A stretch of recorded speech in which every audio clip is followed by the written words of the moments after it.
Когато животът те удари твърде силно, се озоваваш на едно място.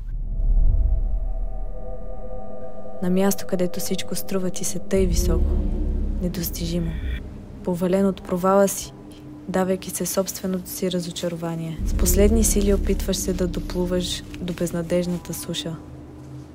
А когато я настигнеш, разбираш, че е по-безнадежно, отколкото си се надявал да е. Тази пуста, проклета суша,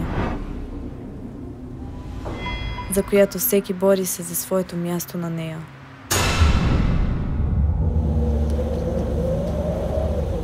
Страхувайки се да не го загуби. Но именно тази битка, от която си се страхувал тъй силно, сетне настигнала те.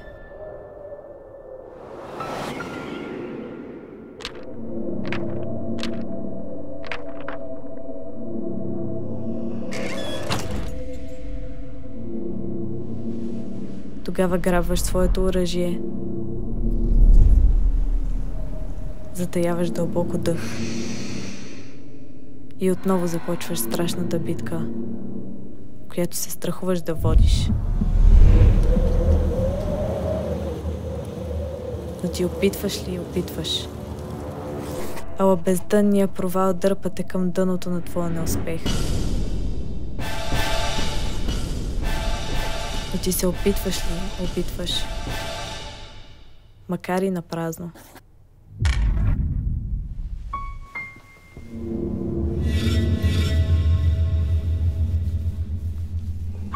Страхът от непознатото изпраща своя студен полъх.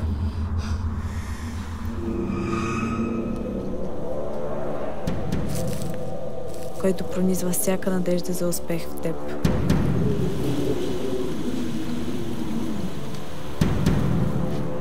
Безнадеждавайки я.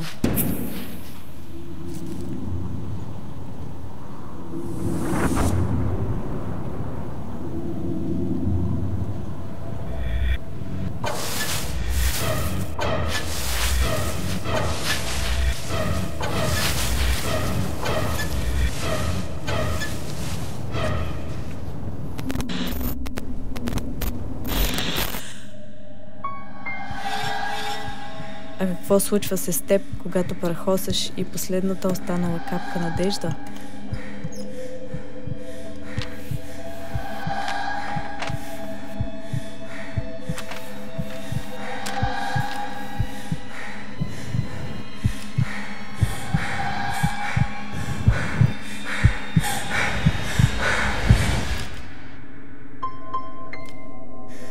Когато цветният устрем изгуби своят цвят, потъвайки в сивота, когато мрачните мисли са те обзели до толкова, че не помниш, що е светлина, тогава онова чувство, което хората наричат страх,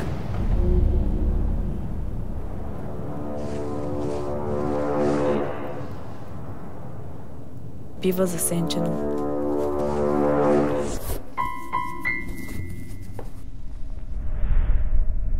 От мракът, който загнездил се в теб. Страхът от непознатото вече заменене със студено безхаберие.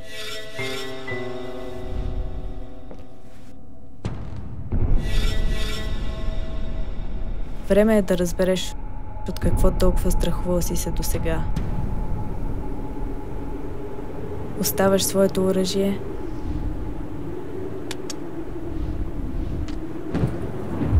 затаяваш дълбоко дъх и се примиряваш с битката, която най-сетне не се страхуваш да водиш, отправяйки се към незнайната пустош, за която всеки се бори за своето място на нея. Но не и ти.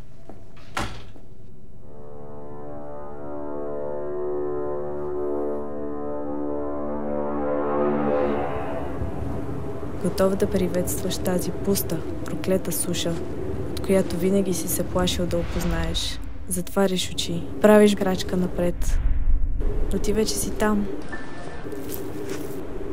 сблъсквайки се с нещото, от което най-си се страхувал до сега. Потънал в безразличие от заобикалящото те, търсиш онова чувство, което да те накара да не съжаляваш за избора, който си направил.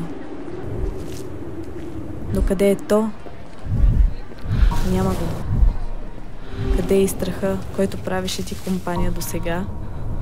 Изчезна. Остана си напълно сам. Сам в тази проклета пуста суша.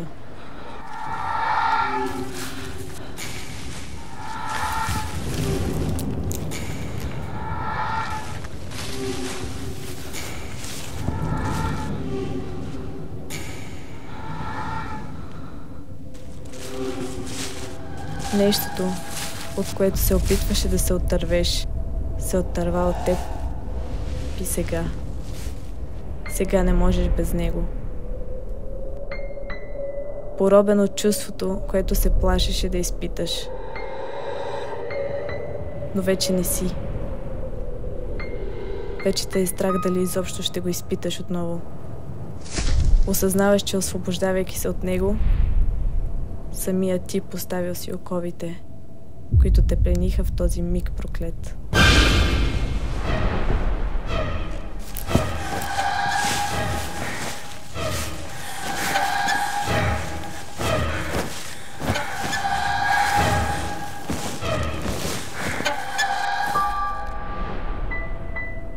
По дяволите, една от причината да отваряш очи сутрин, вече я няма. Събуждането ти е безмислено е. Осъзнаваш ли, че е безмислено да си говориш в трето лице. Дори не слушаш какво ти говорят от самото начало. Така е, да. Трябваше ми да премина през това, за да разбера едно. Да разбера, че единствената свобода, която желая, е тази, която страхът ми дава.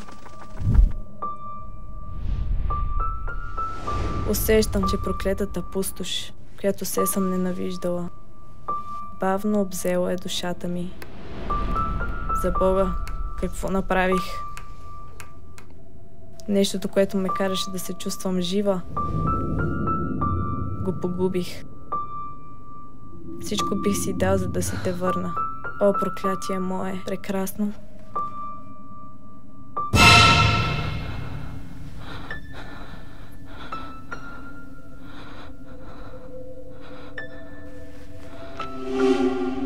Мислейки си за края, си спомних за началото, откъдето всичко това започна.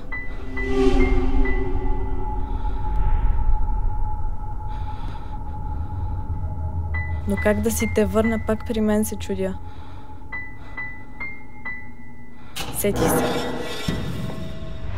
Затварям отново очи, поемам дълбоко въздух. Правя къса, плаха крачка назад, но ти вече си там.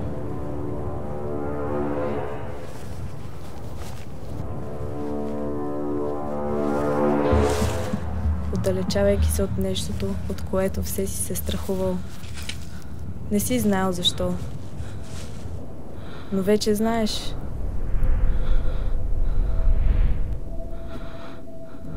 Може би не съм се страхувала от света навън. Може би съм се страхувала какво би останало от мен, ако преодолея самия страх. Хората са задали въпросът, ако не си бил близо до смъртта, колко всъщност си живял. Аз се доближих до нея, безстрашно. И установих, че страхът от смъртта е по-страшна от самата смърт.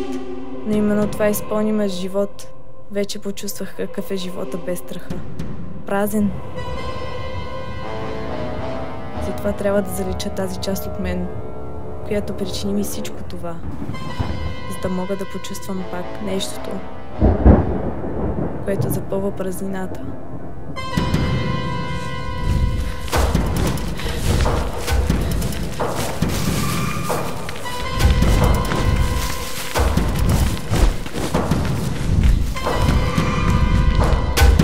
Което придава контраст на сивото ежедневие, макар и мрачен. Да усетя пак нещото, което поддържаше ме жива.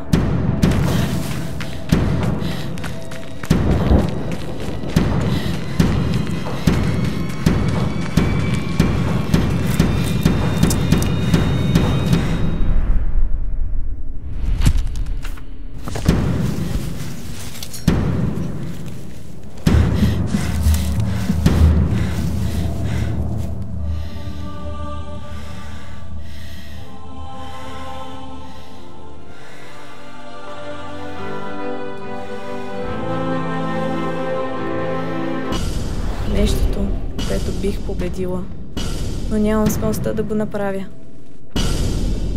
Но дойде моментът да си задам въпроса към самата мен. Ако не си бил близо до смъртта, колко всъщност си живял?